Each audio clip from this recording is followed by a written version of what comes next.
Welcome to the Choose Hard podcast. I am your host, Cody McBroom. I am a father, husband, entrepreneur, and coach. And with me today, I have Dr. Cody Dabrowski, who is a physical therapist, but so much more than that when we really start to unpack her story, her journey, her career, and what she does with her clients out of Old Bull Athletics out in Miami, Florida. This is a really, really fun conversation and a really productive and educational conversation because we dive into her journey, which stems from everything from being a collegiate rower and a trainer, strength training, neuroscience, psychology, then going into physical therapy and working with patients to get them out of pain and taking a pretty unconventional, but literally so simple approach, which was one of the coolest things is how great their results are. They're expanding and opening up new locations. So they're obviously amazing at what they do, but they take a very, very simple approach. So we're going to talk about how your psychology, your neuroscience, your body, your athletics, your history, your movement, your environment, everything plays a role in the pain you experience and how to get out of pain that you have from training or from the injuries you've experienced that are keeping you from training in the gym. Again, you're going to have a really good time listening to this. I had a blast talking with her and you are going to learn a ton. So without any further ado, let's talk to the one and only Dr. Cody Dabrowski.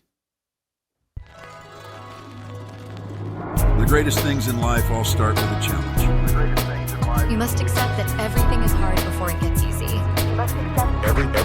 Everything you want in life begins with a hard path. All right, I am excited for this. Now, I might butcher it. I'm gonna just go for it. I might be okay with it. Dr. Cody Dabrowski. That's perfect. Yes. Perfect. I've done enough intros now where I'm like, okay, I'm somewhat comfortable, but I'm really Yeah. excited about this. You are somebody we've mentioned this to each other multiple times where like mutual friends I keep seeing and popping up and people in the industry that we know. And it's what's so cool about this industry. And it also makes me go, how the hell have I not heard of her prior to this? Like, No, I so felt the same when we connected. I was like, this doesn't even seem possible that our paths haven't crossed yet, but I'm yeah. happy that they are now. Yeah, me too. And I heard you on a podcast and I loved everything you were about. And it was crazy because I'm listening and I'm like, I love the way she approaches training, but also physical therapy. And then I think you had just gotten back from Seattle when you were on the podcast or something. And I was like, what the hell? Like, if I would have Yeah, known. And then I'm looking at your pictures. I went to your Instagram, saw your pictures, and it was like you were talking about the mountain. And I was like, it's literally right there from where I'm at. So right this is there. so crazy. But just consuming your content and listening to some podcasts and stuff you've done. And I was blown away. I was like, this is an amazing person that I need to have on the show to dive into this topic. And I'm really, really excited to jump into this selfishly for my own benefit and knowledge, but also usually that means the audience is going to get a lot out of it too. So real quick, just give a brief introduction. Who is Dr. Yeah. Cody Dabrowski? Cool. Well, thank you so much. That's like everything you said. I really appreciate that, and that means a lot to me. Yeah, so as you mentioned, I'm a physical therapist and a strength coach. I'm co-owner of Old Bull Athletics in Miami, Florida. We have two locations, actually coming up on three now, which is crazy. We're a hybrid training and rehab facility where kind of our main goal is if you walked in, you wouldn't know if somebody was training or doing rehab. We're Wow. very movement based. We don't really think that there's a difference between the two. It's just kind of the entry point and the lens that you're using to help somebody through movement. Um, a big motivating factor for everything that we do at Old Bull with our phenomenal team. Our team is full of rehab providers who are dual credentialed as strength and conditioning and performance specialists too. We have everybody from physical therapists to rehab chiros to athletic trainers to strength and conditioning coaches. And for us, I don't really care about the letters after your name. I care more about ideologically what you're passionate about. Do you drive your decisions based off of creating like physiological adaptation and making somebody just like have an awesome time? If you answer yes to those things, like you're perfect for our team. And a big passion of ours is creating this experience in healthcare that people didn't know was possible. One that's all about them, one that is fun, one that isn't overly medicalized for no reason. So many injuries like don't have to be about a specific diagnosis. So many injuries are so much more of that, like, did you do too much too soon or did you do not enough for too long? Did you do way too much for too long? Like it's a lot more about that. So that's what we're really passionate about Old Bull. That's the stuff that like gets me so excited for everything that we get to do. And my past is kind of rooted in psychology and neuroscience, and I was in the research world for a while, and taking a lot of that and really helping my clinical practice, as well as just what like the atmosphere that I care about at Old Bull feels like. It's all rooted in those types of principles. So that's a little bit about our background. I love that. It's crazy too because so I've had two knee surgeries. I've torn my meniscus twice, and so like I've had surgeries and I've had different injuries that didn't require surgery, but I've been to PT multiple times. And before I owned a gym, and like two doors down is a physical therapy, which is not why I chose this location, but it's interesting because I remember even being a trainer, going to physical therapy, and then just never doing the stuff that they told me to do because I just wanted Yeah. to lift, Yeah. And it was boring. I was like, I don't want this band, and I don't feel like doing a million abductions and all this crap, right? And then I'd watch, like, my dad had hip surgery and replacement, and I would be pushing him and on him and on him, and I was better about helping clients and family and people, like reminding them to do stuff. But I watch that happen all the time. And now I'm doing some rehab with the PT because some dry needling and just some movement stuff. I have some shoulder aches and pain. I mean, I've been lifting for decades, so it's like, Yeah, and I want to do stuff like the ultra trail run I was talking to you about. for And sure. so Yeah. the difference now, though, when I just walk a few doors down, like I set up my appointments to where I know I'm going to lift today and I'm going to do this first. And I walk down and I finish my PT in my gym, and then because I have way more equipment in my space than they do right there. It's Yeah. crazy. So the idea of you guys putting that all in one place and actually being enthusiasts of lifting is so cool, which is why I'm not surprised you're about to do your third location, which they're all in Florida. Yeah, we're in all of the Miami area, so there's different pockets that we're kind of like expanding more into, and who knows where we'll be next. It's always the joke, like every time my fiance and I travel, I fall in love with every city I go to, and I'm always like, we could do an Old Bull here, and he's like, you just say that everywhere we go. But I mean, who knows what the future holds? We have Yeah. some plans to expand for sure, and yeah, I mean, I hear you. I think like you alluded to something that's really prevalent in the industry of just like people having this idea not even an idea, it's just their experience that physical therapy is like exercise light, and you get the easy stuff, you're on a treatment table, or you're doing really low level stuff. And something I often talk about with people is like my frustration with physical therapy and rehab as a whole is it's often this like extremely underdosed exercise that's often like overly complicated for no reason. It's Mm, kind of flashy, there's a lot of weird movements and bands and standing on one leg and maybe doing something kind of funky, but are we getting any sort of adaptation out of it? And if the hallmark of strength and conditioning is to, you know, give somebody a stimulus that's enough to create a physiological change, I would argue that somebody who has pain and weakness and injury to a muscle tissue needs that more than anybody. And it's something that's completely lost. And it's something that is a really big frustration for a lot of us in the industry of like, man, if we know we need progressive overload to like get my squat better, why don't I use progressive overload to make my knee tolerate squatting better? mm, Like it just doesn't make any sense. So that's the frustrating part of it a lot of the times of this big misconception of I think what our jobs can be for people. And quite frankly, like this divide between physical therapists and rehab providers and strength and conditioning people and coaches, like we have a hell of a lot to learn from people who actually have expertise in principles of exercise physiology and program design and periodization. If it's important for people who want to improve their fitness, it's definitely important for people who want to improve their health and their yeah. injury status as well. So that's a big issue, I would say. And this might just be like a hot take that you have on it because I wasn't planning on asking this, but the way you framed that made me think I think that there's this, I don't know if it's just a lack of awareness or knowledge around sport specific training sometimes where like I had an athlete where we don't do anything in person, but I did have an athlete coming in here because his dad approached me and was like, I need somebody who's actually understanding what's going on. And he got hurt, and it was sad because he's a star youth football athlete, but he got hurt his low back squatting, maxing out, you know. And we were having this conversation. It makes me think of like basketball players I would train as well. And it's like, what business do you have, especially if you're that tall, doing ass to grass squats when you don't do that when you're jumping on a court, So like sport specific isn't like dribbling on a Bosu ball. It's box Right. squats, force production, Yeah. But like when I think of you go to PT and let's say we're doing like external rotation on my shoulder or something with a band. And then they're like, okay, everything's good now. And then I go back in the gym or I go play my sport, and maybe I do external rotation with my shoulder, but it's ballistic, it's Yeah. uncontrolled, it's reactive. There's the resistance is just so much different.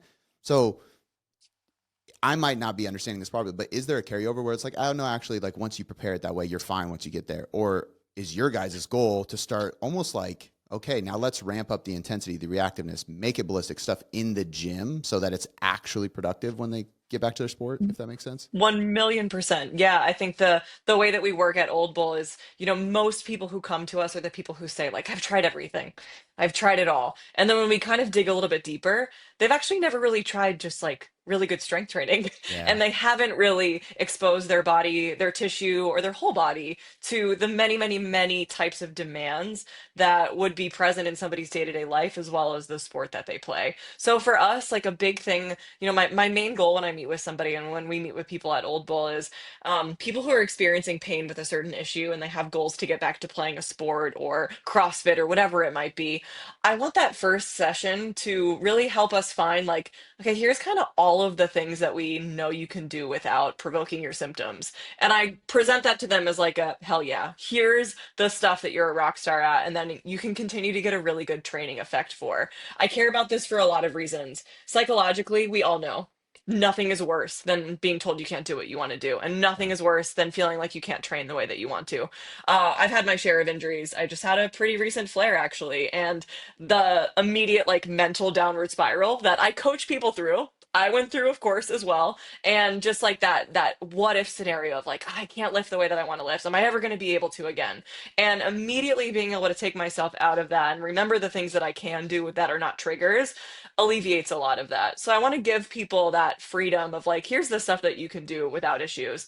Another reason why that's important systemically, that training effect they're going to get is going to help everything heal too. We Yeah. get amazing neurotrophic factors and chemicals and hormones released with exercise that are going to help everything. So we want to find that stuff. And then otherwise, I want to find maybe, okay, the thing that you have the hardest time with. Well, can we find an entry point today for how we can start working on that? If all pressing, horizontal and vertical, doesn't feel good for your shoulder, well, the thing we found that you could tolerate today is a plank. That's our pressing right now. And we're going to grade up over and over again, week over week, and progress that so you can start tolerating some stuff. And that's kind of like the foundation for what we do. And then from there, I basically, unless there's like a medical necessity for me to be hyper specific about what tissue is bothered, or there would be a contraindication or something dangerous based on the tissue, I kind of just want your shoulder to be able to shoulder. It has to accept force, it has to produce force, it has to rotate, it has to be able to land, throw, flex overhead, reach behind your back, eccentrically absorb force, concentrically produce it, be ballistic. It has to do all of that. So throughout a treatment plan with somebody, that's what we're getting people back to doing. And if I can't confidently say that this person, based on all of the work that we've done together, would be able to do that in their sport again, then I've missed something with what I'm doing in their rehab. And you're spot on. Like a banded external rotation might be an entry point that's appropriate for somebody acutely flared, or it might be the thing they can tolerate right now, but it definitely can't be the thing that we finish with in therapy. Yeah. I love that. It's so true too. Like I'm like I said, I'm going through a couple like aches and pains and stuff. And I remember it was like a week or two ago, my wife was like, "Are you good? Like, did anything was like anything happen at work or anything?" And I remember literally being like, "I haven't benched in like 2 weeks." Like, Yeah. Depression. and it's not even like my favorite exercise by any means. Actually, I benching is cool, but it's not like I need to bench. Yeah. But it was just annoying that I had to skip that or change that each week in my program because of my shoulder, and it drove me nuts. But for people listening, like that is belittling some of it because I've had back injuries, and sometimes I don't know about with the people you've seen, but that's like one of the worst because you can't walk or sit or do anything without being in pain. So it's this dull pain that you're just constantly with. Now, I want to get specific to your expertise and what you do with Old Bull and everything. But the first thing I have to, because we keep saying Old Bull, where did that come from? Like, what is that? Everybody Why is always that the name? asks. Yeah. Yes. So, my business partner, Frankie Telfort, he's the founder of Old Bull, and he's a former football player at USC. He's a badass. He's an exercise physiologist, an amazing trainer, and he started Old Bull in 2015 when he was at Equinox and kind of realized he's like, I can do something more individualized, more boutique, and really give people the experience that I want to. And that's how he created Old Bull. It was just him and some kettlebells and like the back dark corner of like a Pilates studio that he was renting space from. And then we met in 2019 and partnered, and that's where we are now. So Frankie is the brainchild for the name Old Bull, and it's kind of it's multifactorial in what it means. Kind of the first branch of it is simple, old meaning wise, bull meaning strong. Like we take the wise approach to kind of like this the foundation of strength. And the second approach is kind of like, there's a lot of young bulls in this industry who do a lot of flashy stuff and are kind of like more focused on trends. We're old bulls. We care about foundations. We care about the basics. We want to improve people's muscle mass, get them stronger, build their aerobic capacity, make them have fun and a positive experience with movement. And as being in this industry for a long time, there's nothing really fancy that has to happen for that Yeah. to occur. It's more about the foundations and the consistency. Yeah. I love that. I kind of popped in my head of like, okay, there's the young buck and they're the old bull. Like Yeah. that makes sense. But I love that. That first meeting's really cool, the wise and the strong. Um, and that's a really good transition into one of the questions I had for you, because I think that, actually me and Luca talked about this yesterday is, he's going on there. That gym is going to be 17 years, I think. Vigor will be open. My company, will hit 8 years next month, which is a lot. But then I'm sitting there with guys like him. I Amazing. had a podcast with Andy a couple weeks ago, and I'm like, he's 16 years in. I'm like, it's just crazy. But all the people I talked to with that, and we were talking about how many people we've seen come and go as well in the industry. But the people that do stand the test of time, they really do prioritize simplicity and the foundations, and they Mhm. stick to the principles. And if they do implement any new methods or strategies, you kind of have to put the principles on as like a lens or a framework to say, does this abide by the principles, right? Um, Yes. so with that being said, explain your guys' approach or thought process with that, because I think that we see, I'm just going to name drop because I don't care. Like we see stuff like Joel Seedman on Instagram, and Oh it's like God, yeah. you got like bands going everywhere, and I'm just thinking like, oh, I don't want to watch an athlete get hurt on camera, or like I they're doing know, but you something can't that look away. you can't look away. And I'm waiting for that NFL player to get injured on the field because of what he's doing. But Yeah. I love that you said that. But explain your thought process and your as a philosophy Yeah. on that. Yeah, you couldn't be more spot on with the stuff that like Frankie and I and the whole team at Old Bull are working on constantly of something that him and I are always really just mindful of is if we are really like the if we make the most important thing never straying from our mission, then we're fine. Yeah, And because your business can evolve, you can have new features, you can have new offerings, but for us, like our overarching mission statement is to change healthcare.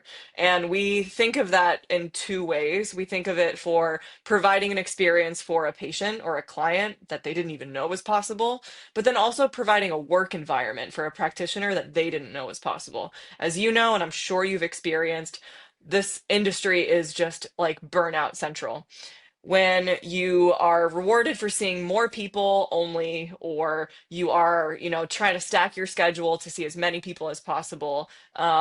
In physical therapy in particular, when you're in a really busy clinic and you're expected to see like 3 patients in 1 hour, like that's just the norm. And when you're fighting for insurance companies to approve what you're doing, and you're writing these like novels for what your documentation is to defend what you're doing, it's exhausting and it takes away from creating that experience for your client. So that drives first and foremost every decision that we make. Are we making a better work environment for a practitioner who deserves it? And are we making a better environment for the client who has probably been tossed around in the medical system and like has never gotten the answer that they needed? So that is our driving factor no matter what. And then the kind of second portion is, is every decision that we're making for the client, is it doing two things? Is it creating a physiological stimulus or change? And is it creating a psychological stimulus or change?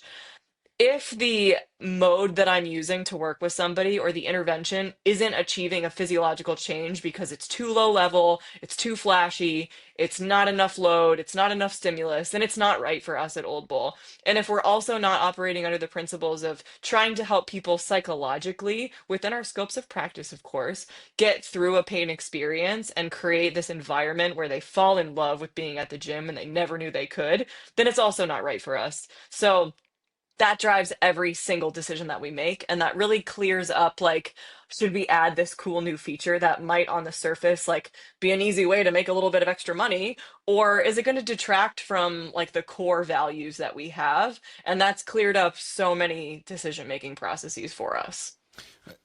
My company, Tailored, is so similar on so many levels, but in the nutrition world, like we primarily do nutrition coaching.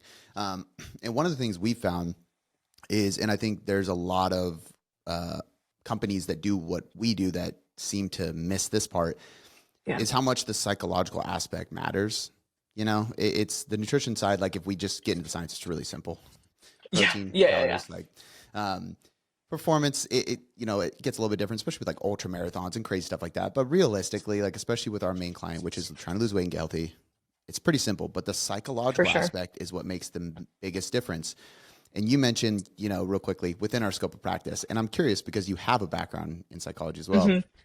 What is that limit of scope of practice? Because I'm just thinking, I'm like, well, unless you're like plugging their brain in with like, and that back room at Old Bull, you don't want to know what goes on. It's like the Matrix. I'm like, what can't you do? It's just, it's almost, to simplify mindset coaching in a way, but like, what can't you do, Yeah, no, that's a really good question. So my background is purely in like the theoretical and research side of things. So I don't have any credentials or licensure to practice psychology. I just worked with a lot of rats and did a lot of research in psych and neuro worlds.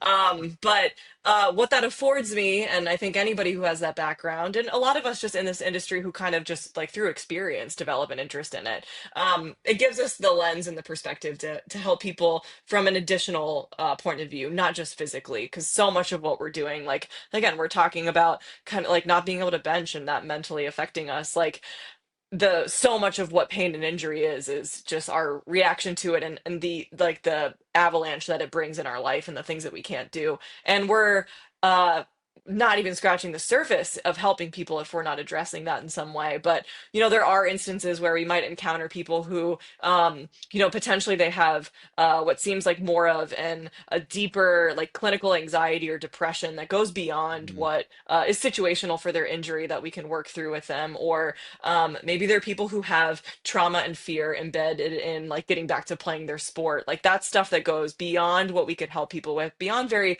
like general things of creating a positive environment for people and letting people have the space to share their story and their fears, and validating them and talking people through them. But if we're coming to a point, just like if I have a client who they're not getting relief or better in a time frame that I would clinically expect, where I'd say, you know what, it's not a bad idea for us to do some imaging. I'm going to refer you to a physician to see it to make sure we're not missing anything.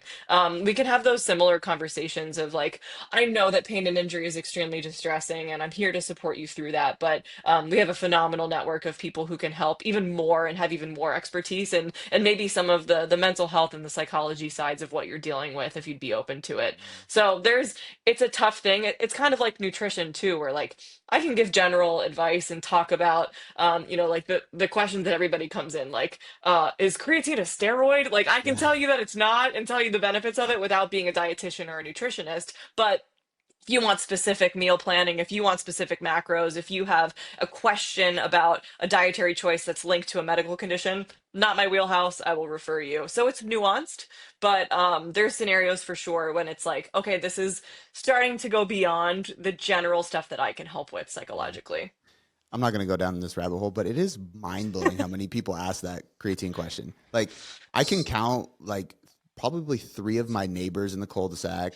Plenty of clients that get started just like so random. I'm like, what makes people think creatine is like illegal? Or they're like, am I gonna get huge? And I'm like, dude, I've been trying for decades. Like, no. Like unfortunately not. It doesn't work that well.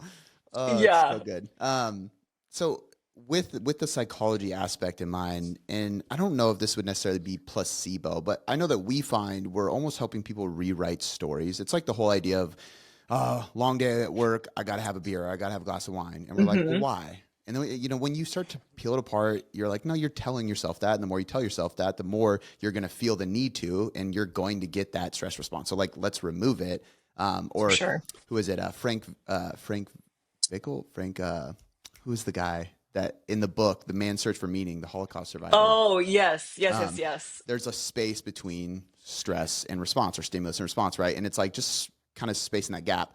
But in your case, I'm thinking if people have these limiting beliefs, does that create, is there a place for you to kind of help them rewrite that? Because I remember, and I don't know how valid this is because it's been so long, but I remember somebody, I can't squat, right? And they really couldn't get very low without rounding and bent over, lifting their heels and stuff. And it's like, okay, let's get on the floor, put your knees on the wall, and we get them in this deep squat position. We're like, no, you can.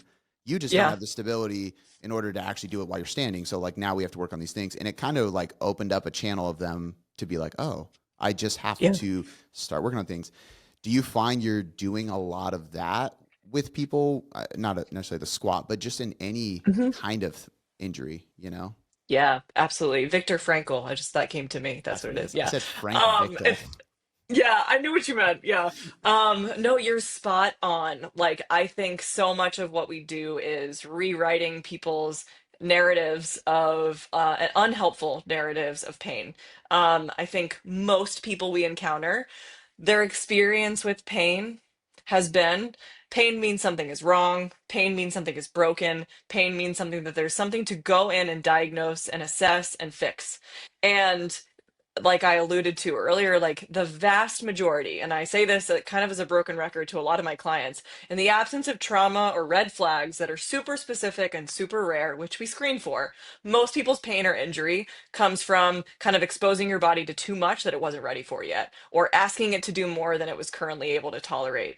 And the beauty of that is it takes away a lot of the fear around pain always meaning harm. Like that's a big thing that we have to work on with people, but also that pain is this thing that like no matter what there's no action. If we know that it's a lot more about like, well, you didn't find that sweet spot of like building your body up to it, it's actionable, and action is how we make change. We can theorize and talk about pain being in people's head all we want. That doesn't help people. It makes people feel dismissed, and there's no action tied to it. So a big thing that we work on at Old Bull, and one of my mentors is Craig Liebenson, who's a really phenomenal chiropractor actually, who completely goes against what you would think of as what chiropractic care, and is very movement based, very physiology and psychology focused.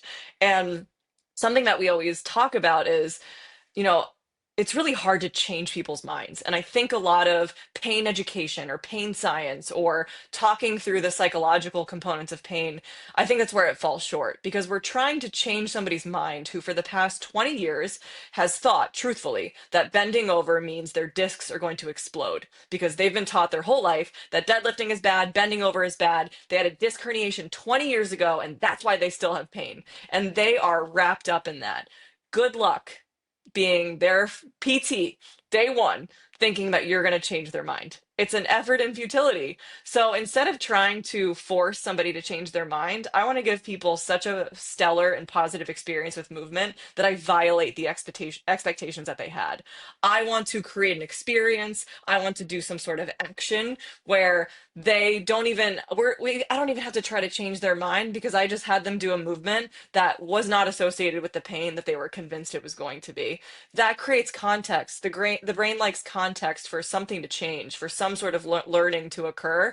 If I tell somebody that deadlifting is okay versus finding a hinge pattern that they can tolerate day one, that's a totally different animal, and I've just won with that person. So I think a big thing is, instead of trying to change people's mind, like create something in your experience with them, a positive experience with movement that in itself starts to unwind some of those patterns and associations that they've made, and they're experiencing something that's really changing them instead of telling them. I love that.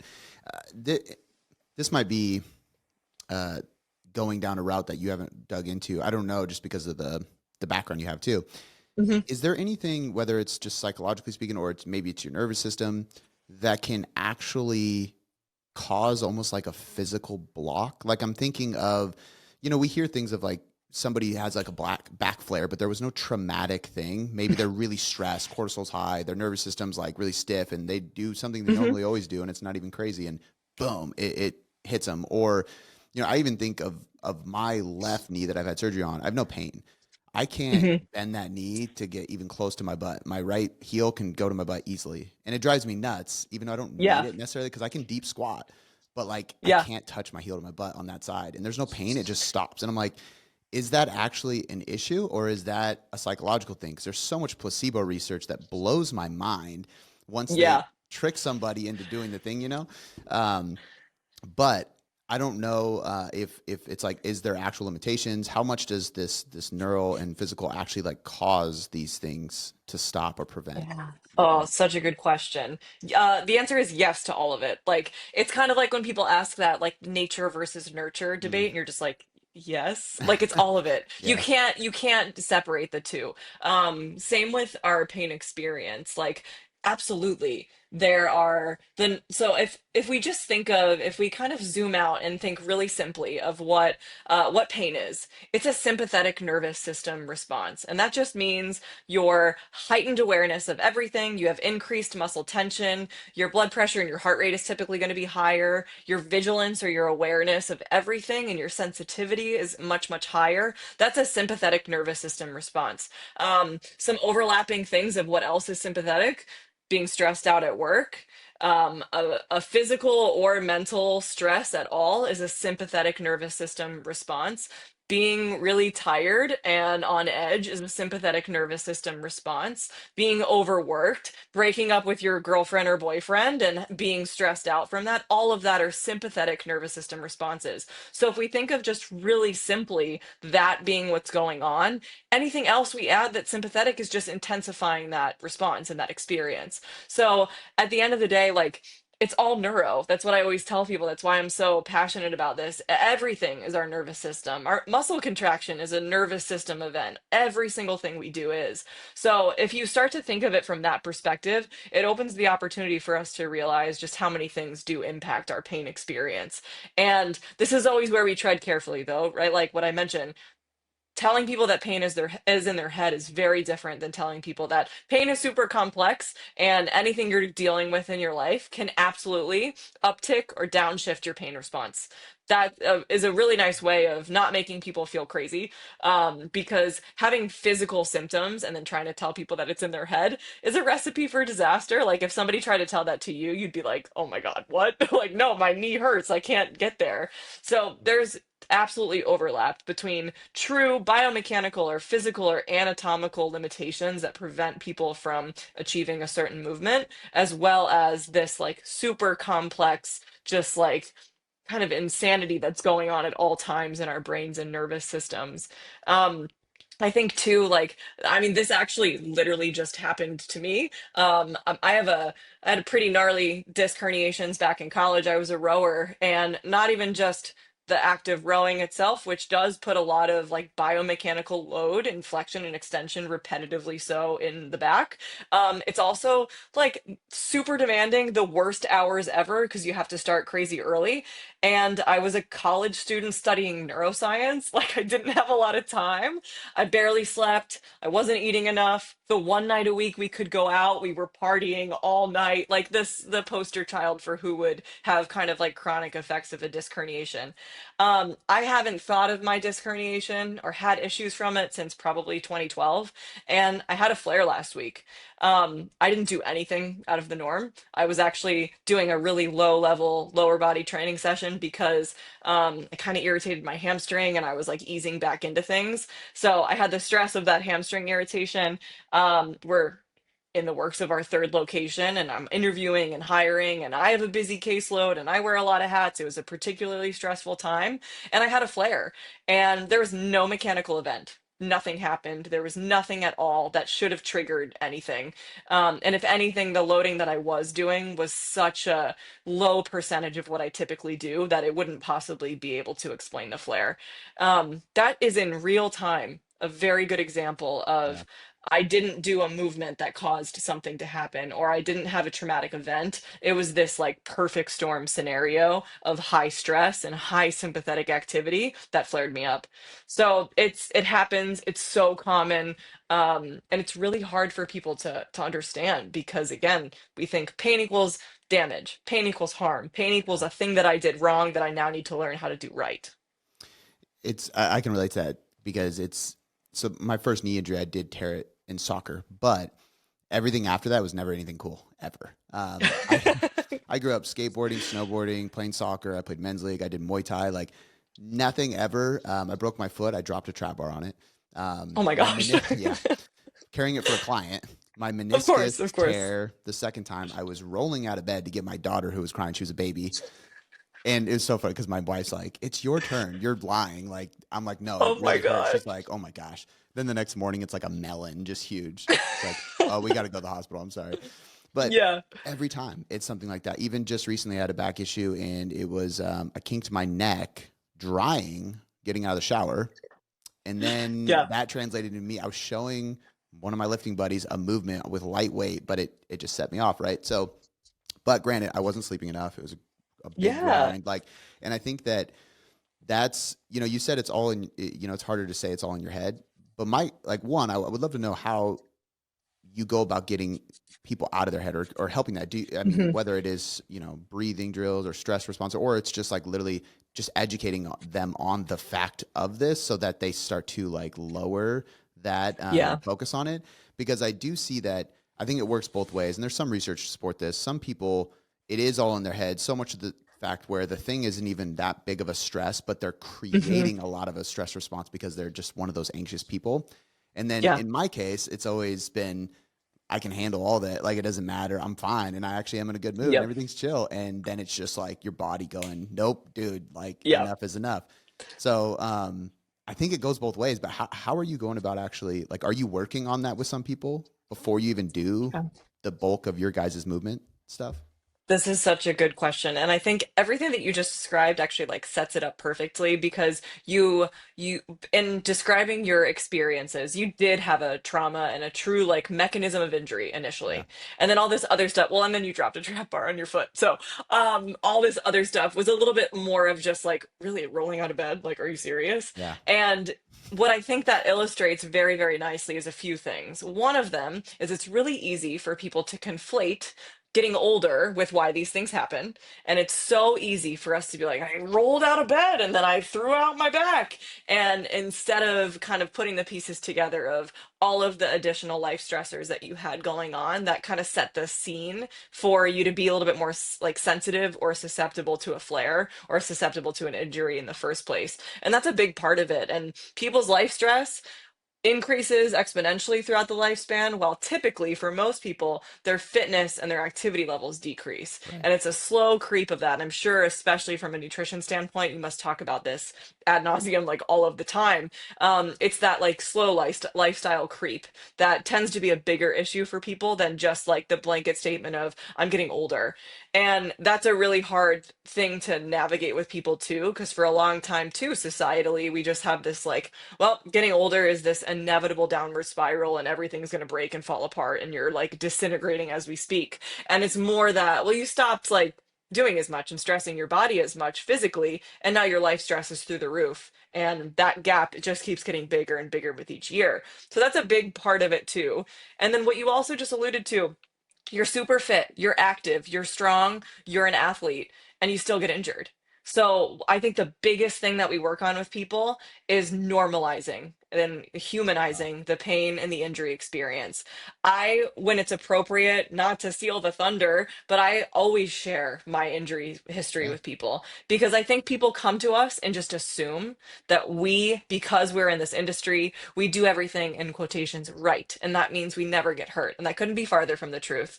We're human. The human experience is such that you will experience pain. Like we can't escape that. We can't get away from that. And I think a big part of just humanizing it and making people know that it's going to happen and it's okay is a great way to navigate this. Because if we try to create this idea that you're only training correctly if you're pain free and you're only healthy if you're not in pain, I mean, who is ever not in pain? Like, we all are going to experience things here and there. And I think that mindset shift goes probably a lot further than, again, trying to maybe work on breathing or work on things from like over educating people. Cause I know that stuff that I for sure do it because I'm so passionate and I just want to like tell people. But I think humanizing their experience, sharing my own stuff, and then the biggest thing is like starting with movement as soon as I can with somebody who's fearful in a way that's non-threatening, in a way that's fun. Do I have to have a PR for somebody day one? No. But if somebody comes in who's terrified of bending over, if I don't start to etch away with that, like day one, then all I'm doing is kind of continuing that narrative of like, bending over is fine, but you're not ready for it yet. It's too dangerous. Yeah. So if I can start day one, even if they isometrically are in a hinge and they're holding on to something, that is going to go so, so much farther than maybe a conversation that I could have with them. Or maybe I could have it while they're doing it. So we're talking about stuff, but I'm kind of tricking them and getting them to move into positions that they think they're scared of. And giving, again, that like experience with movement, I think is really like the glue that holds it all together. Yeah, I love that. Are you guys practice like one of the things I've always thought about with people in your position is trying to develop, I don't know if like a resilience or stiffness, trunk stiffness is something that pops in my head, but there's obviously more than just your core and your trunk. But I'm just thinking of like, when you have an injury going on and you're doing the dishes and you do like a perfect single leg hinge to get the dish. And then you like Yeah. when I hurt my back, I was thinking about, I mowed the lawn. We have a big lawn. I literally did a reverse lunge. I rotated through my thoracic spine. And I took off the back of the lawnmower, Yes. stood up like as if I was doing like a Turkish get up. It was like step by Yeah. step perfectly, which I never do. But Yeah. then you get injured and then you have to do those things. And I'm just like, okay, well, how do we what is the focus to prevent the stupid injuries from happening? Because you're never going to just do it that way all the time. Like that can't be the expectation for people. Yeah. You have to only move in like textbook perfect form all of the time. No, but then I think what comes with that too is even when people do, they still get injured. Yeah. So it just shows you that prevention, I think, is an effort in futility because we just can't. I always kind of tell people, like, I can't prevent you from walking out the door and stubbing your toe. I also can't prevent you from never throwing your back out again. But we can create someone who is so resilient physically and mentally that they can tolerate a flare and maybe get through it a little bit better.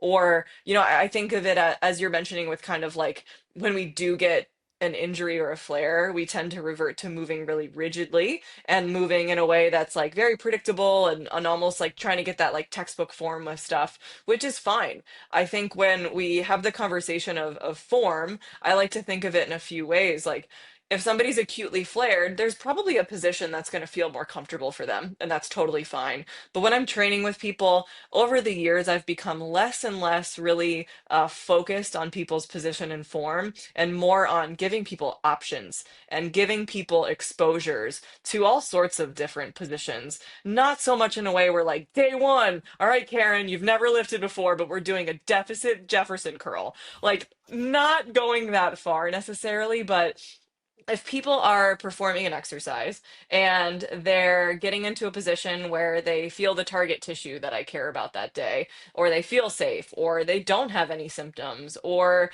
they're not reporting that they feel uncomfortable, and maybe their position doesn't look like what I would consider in my head I maybe thought I wanted it to look like, well, that's human variability at its finest right in front of us. And I've pulled away from over coaching and over cueing to create like a position that I think I want.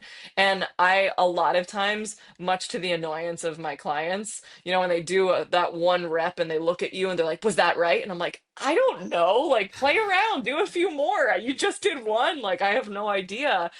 Very often, I just say, we're going to explore this position and kind of see what happens. And that decreases fear of the person, first and foremost.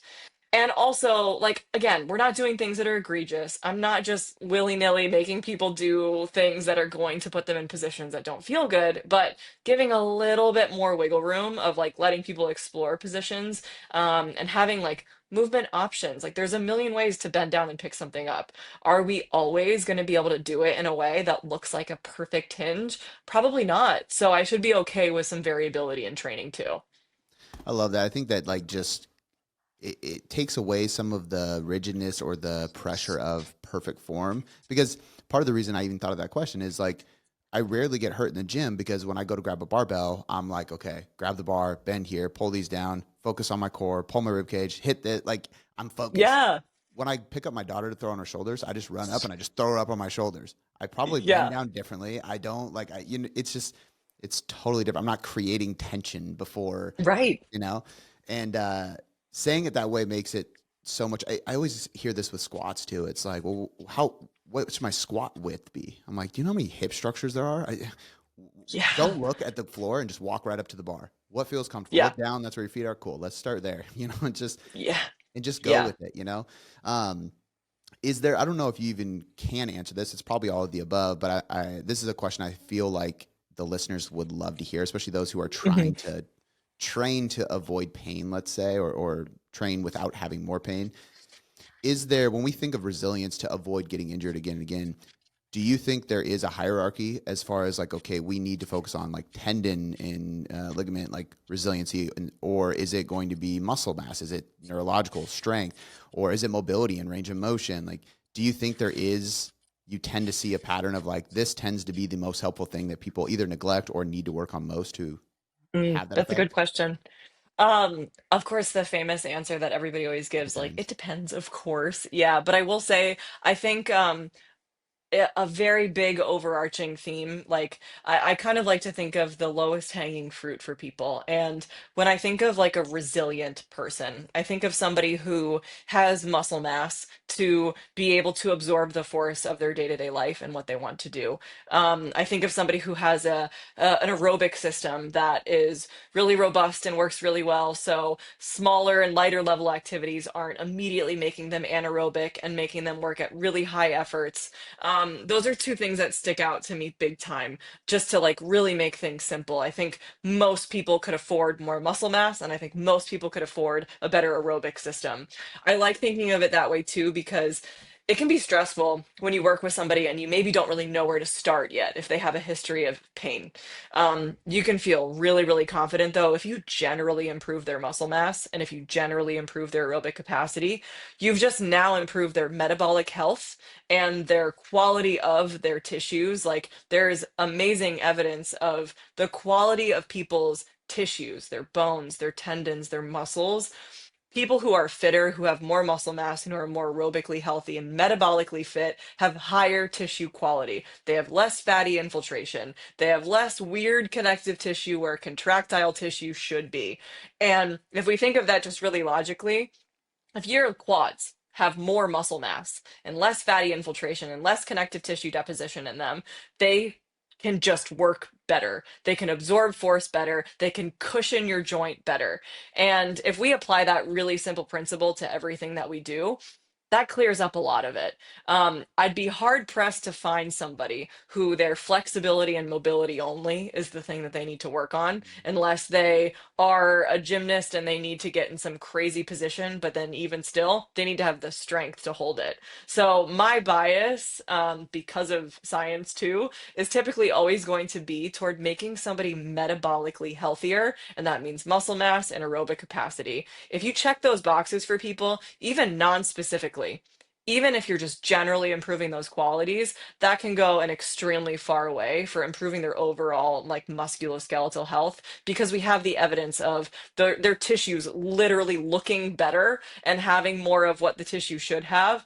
A muscle should have more muscle. It should not have more fat. It should not have connective tissue interspersed within muscle fibers. We know that for contractility to be better and for its ability to like actually cushion you and absorb the force of what you need to do. So if you make that your focus, you can't really go wrong.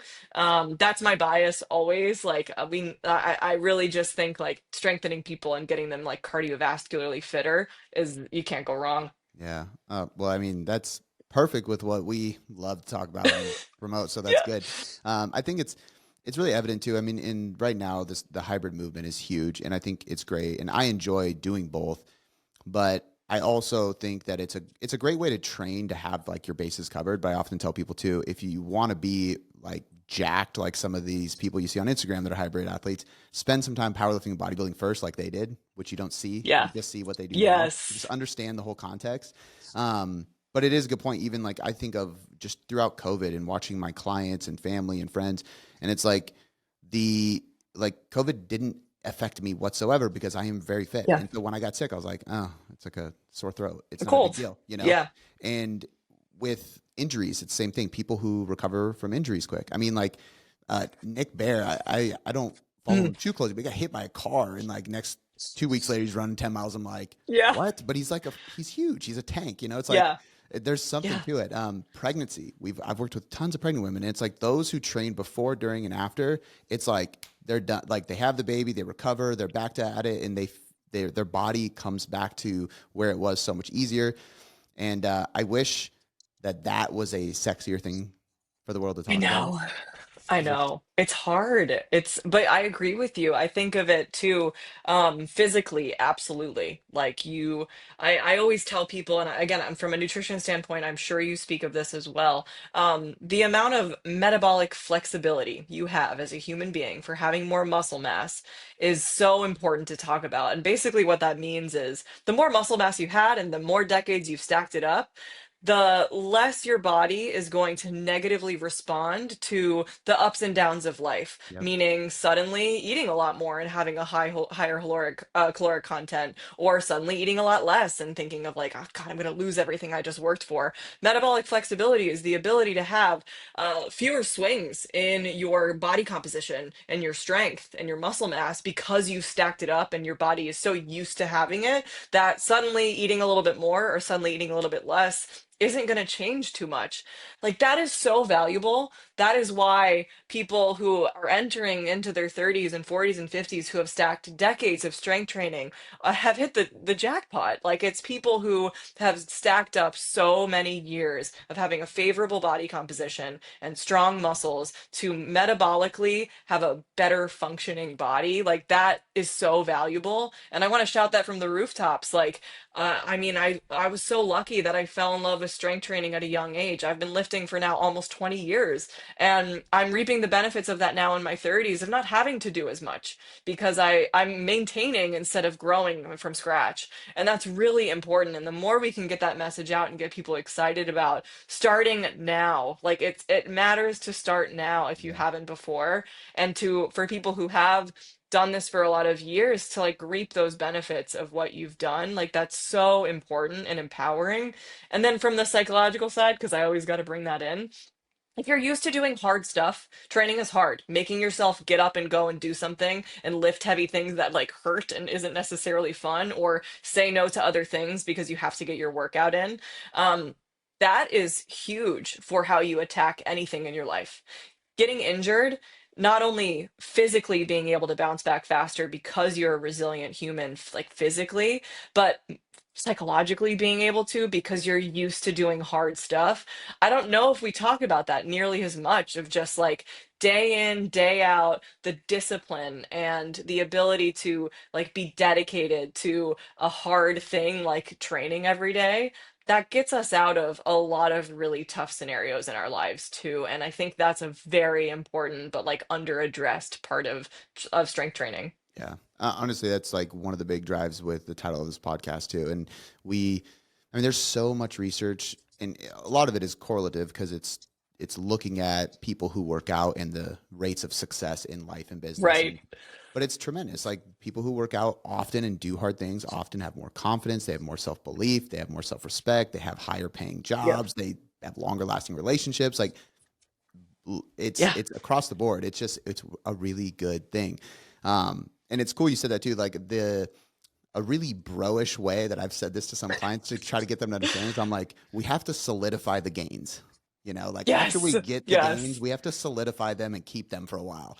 Because then your body's like, okay, I'm staying here, and everything gets easier. You know, like, oh, you go have a cheat meal. Your body's not going to go up and down and freak out afterwards nearly as much, you know? So, but absolutely. The transparency is really cool coming from people like you and myself and anybody else who is in great shape and has been doing this a long time, because I think that the context of that, of how long you've been training and how long I've been training stuff, doesn't get put into content enough. So people see what people do and they don't think about they compare the like now and they don't compare the bigger Yeah. picture, and that's an issue. Yes. I'll never forget being 20 maybe, and I'm training with five dudes that are all 30 plus. And I remember a point of getting frustrated, and Luca, Hugh, Akeem, these guys that I trained with, they all looked at me and they all said their age and like how long they've been training.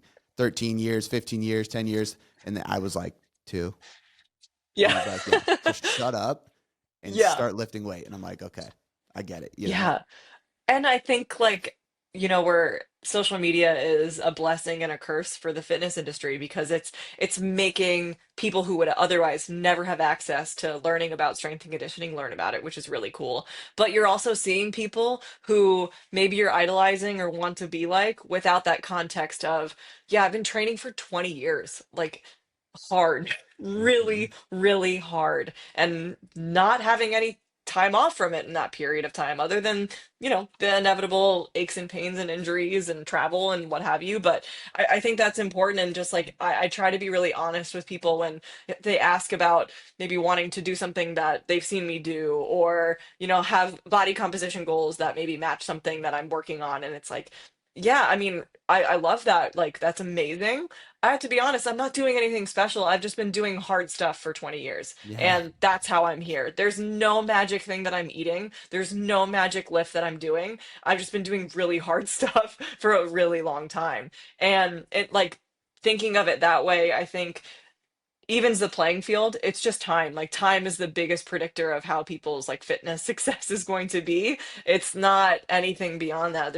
I'm sure people ask you too, like, yeah, but like, what do you eat in a day? It's like, it's not about that. It's not about that. We're stacking decades and like, start now. That's the whole point. Like, the more you can stack, the better you're going to be. 100%. And I think you kind of mentioned like how important just muscle is. And I think more people need to hear that too, because there is a lot of hybrid athletes that do this. And I even think about myself.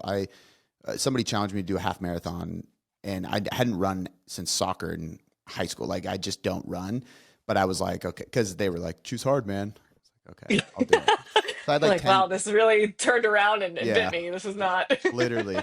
So I had like 10 weeks or so to prep, and I did it with him, who he runs marathons. And we finished the half in, I think I had like a 8:30, some 8:40 pace the whole time and just crushed it. And then I did high rocks, totally fine. Like it was brutal. I probably won't do it again because of the burpees, but like I think that is because like I have a foundation muscle. I did bodybuilding for years. Like that's what it was Yeah. before all this, and it helped me. So there's just so much more carryover than I think people realize. So Yeah. I know we're short on time. Do you have like 5 to 10 minutes left? Yes. Cool. All Yes, right. I'm good. I'm good. Cool. Yes. We're gonna do just some wrap up questions to end it, some like personality questions, shout out some sponsors, stuff like that. So, Cool. the first question, we are sponsored by Jocko Fuel for this one. So choose hard as a coupon code gets you 20% off of everything. And the question is, this is like a personal life, like a wisdom question to come from you. Oh no. So, what's something you saw or were taught while growing up that helped shape your success today, which you feel today's world has lost touch with or just needs a reminder of? Oh, this is a very good one. Oh my gosh. Let's see. Um, I think, let's see. I think the biggest thing, I don't know if it was like a hyper specific like message that was given to me, but more of just like a general theme of my upbringing was just like the allowance to be curious and to be explorative and like really just want to answer questions and like find out about the world. I think it's a lot easier to get information these days than it was when we were growing up, and obviously people before us too. And I something I try really hard in my own life still is to just like chase curiosity and to make that like a goal and kind of a virtue of mine. I urge people, even with it being super easy to like ask AI a question and get an answer immediately, to do a little bit of the longer route and be curious and explore. Because I think that's what turns people into entrepreneurs. I think it's what turns people into somebody who finds a problem and wants to solve it.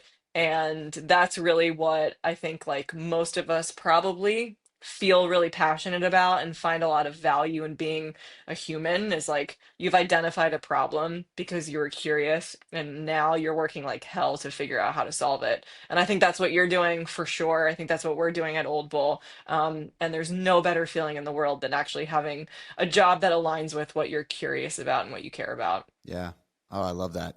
Having a 7-year-old daughter, like just you see the curiosity in children and it like reminds you of that. And just to echo what you're saying with AI, because it's super easy now to get information, but there's been research is done on children, but I would assume it applies to adults. Like, I don't know what part of your brain literally gets smaller, but like it is not doing you justice to just ask AI. It doesn't mean I use AI. I use ChatGPT for certain things, Of but course. if you use it to give you all the answers, it takes away from your brain's ability to actually seek and find answers. And that's a Yeah. really bad thing, especially for children, because that's a part of their development. Like I started digging into it because my daughter was like, a kid has an Alexa and she was like, I want an Yeah. Alexa. And I was like, yeah, no, because you can just ask it anything. I don't know how I feel about that. And then I started digging into Yeah. research because that's what I do. And I'm like, this is going to make your brain smaller. We're not doing it. But It's true though. I mean, the it's big picture is just like what helps our brain. I think of it as an easy way to think of it is with like movement. So for true motor learning to occur, which in like neuroscience world just basically means that you can perform a movement and execute a skill, like a high level skill, more automatically, and it's just mhm, like ingrained. How that has to happen is by a ton of trial and error and exploration.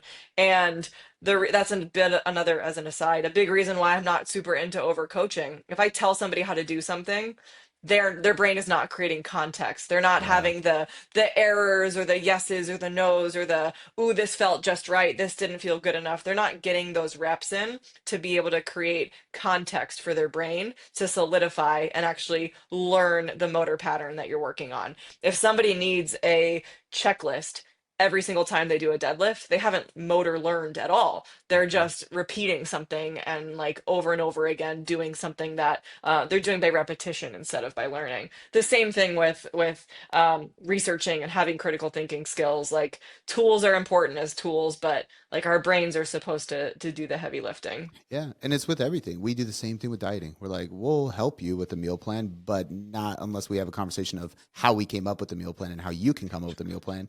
And we're going to Right. use macros, but eventually you're not going to want to track macros. So we have to teach you what you're using these for and how to not use them, Yes. So like 100% agree. Absolutely. Okay, this next one is sponsored by us. So tailoredmerch.com. You can grab our journals, hats, apparel, everything we sell on there, the personal development stuff. And this is specific to that about a book. I always love this because it gives me another one to add to my book list. I'm the type that just goes right on Amazon and buys after my guests Yeah. say, what book does everyone listening need to read right now? Okay, I have two actually. Okay. So these are gifts that I give to people if maybe they're going through something, or if I have a team member who's maybe transitioning from Old Bull to they're moving and they're kind of starting somewhere new, to just kind of like really solidify, I think, two big things that help people a lot. One is Unreasonable Hospitality. Love it. I'm sure a lot of people have heard of that book. It's based on the restaurant industry, but very similar to what I was mentioning with Old Bull to create this just like out of this world experience for people that is so good that it's unreasonably good, and you're just like violating people's expectations of whatever industry you're in or whatever thing you're working on, and you're creating an experience that goes just so far above and beyond that. You stand out for that reason. It drives everything that I think about of I just really want the experience to be like unreasonably good. Another one is called Range by David Epstein, and it's basically all about like being a generalist and not getting hyper fixated on having a niche or being really really specific. I think that's something our industry falls victim to a lot. Yeah. This idea that like I have to be the person who works with stay-at-home moms aged 37 to 42 who have experienced this back pain in their life and they want to be able to play pickleball, like something really really really specific The that ultimate Instagram bio. Exactly, exactly. And I think it just pigeonholes us and puts us into a box that is not helpful and doesn't really let us express our full skill set. Being a generalist can maybe be seen as a negative thing, but I think it's an amazing thing. I think it makes you able to adapt and help anybody that you encounter, and I think that is so valuable. I want to be a generalist. I want to be able to help many people, and I also want to know when maybe this isn't something that I'm best suited for, but I can help you work with somebody or get to where you need to be. So those would be my recommendations. Both amazing books. I had my whole team read the Unreasonable Hospitality, and I've read Range and really, really enjoyed that one too. So great choices. Okay, final question of the podcast, which is sponsored by the Taylor Trainer, our training app, and you can go train on that for free for 3 weeks. Then you got to pay if you want more. But the premium is the premium. So that's thetailoredtrainer.com. But this one is choose hard. Like, what is your definition and maybe even your current choose hard battle? That's very, very good. I think for me, probably my current battle. Um, I'm actually, and I'm kind of stealing this because I heard this on another podcast too, from some like U.S. women's soccer athletes. Of Abby Wambach is the one who said it, and I thought it was really good. She's like, "What if I'm really good at doing the hard stuff? How do I do the not hard stuff?" And I Mm, think what you make of the hard stuff is really an important distinction. Like, I'm good at working really hard. I'm good at working so hard that I run myself into the ground. I'm good at saying yes to things. I'm good at being available. I'm good at training hard. I'm good at pushing myself. But I'm not very good at creating space for myself, calming down, sitting down, maybe sometimes prioritizing friendships and family because work is my main priority. Just like existing in silence and not feeling like I have to check a box or complete a task. That's a big struggle that I have. And for me, the hardest stuff is the stuff that on paper should not be hard. And I think a big thing that I've been really focusing on over the past few years as I get busier and busier is how do I continue to not do the hard stuff too? How do I show up for myself? How do I have a day that's about me and not anybody else? In this industry, like we get so much joy out of helping other people. yeah, And then we start to realize, like, oh, I haven't been very nice to myself, or not even intentionally, I haven't done something that was purely just for me. And that is my hard. And that is what I'm trying to work on big time. I love that. It's very vulnerable, and I can totally relate. That has been me this year, and I've been better about it. But I think it's not talked about very much. You know, it's just slowing down, taking a break. The huge one for me is getting an extra hour of sleep, which literally just allows Yeah. me to actually get 7 hours. So it's not like it's anything crazy. I was sleeping 5 to 6 for years, and it's like, okay, I'm gonna Yeah. not wake up at 5 a.m. every day. But Yeah. which sounds like I'm a maniac, but it's important. Yep. So I love that. And It's for the people hard. listening, like, what would you say choose hard means if you just had to put it in a one liner? Mm, Like, what does that mean to you? I think it means kind of no matter how you feel, showing up for yourself and doing the stuff that you said you would, doing the things that are uncomfortable, whether they are on paper uncomfortable, uncomfortable just for you, like rising to the occasion and just doing it. I love it. So good. Real quick, where can everybody find your content, your old bowl information, all that kind of stuff, just so I can put that in the description of this podcast? Yeah, for sure. Easiest way is Instagram, my personal Instagram, KT Dabrowski. You can find me there. And then our Old Bull Athletics Instagram is Old Bull Athletics. On both of those pages, you'll get education stuff, upcoming events that we're doing, seminars that we're doing. Right now, we're doing Sprint Timber. So we have some fun content for people who kind of want to follow along and sprint with us. So a lot of times we'll do some fun training, things like that. But those are the best places to find us. That's so much better than Movember, where I have to grow a mustache and stuff. It's a sprint. It's So much better. so much better.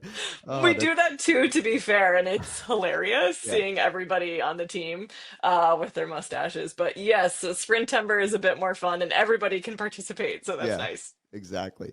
I love it. This is amazing. Thank you so much for your time. I could probably keep talking to you and asking you questions. So I'll put everything in the description so people can follow you. And again, just thank you for coming on and sharing the time with us. Yeah, this has been awesome. Thank you.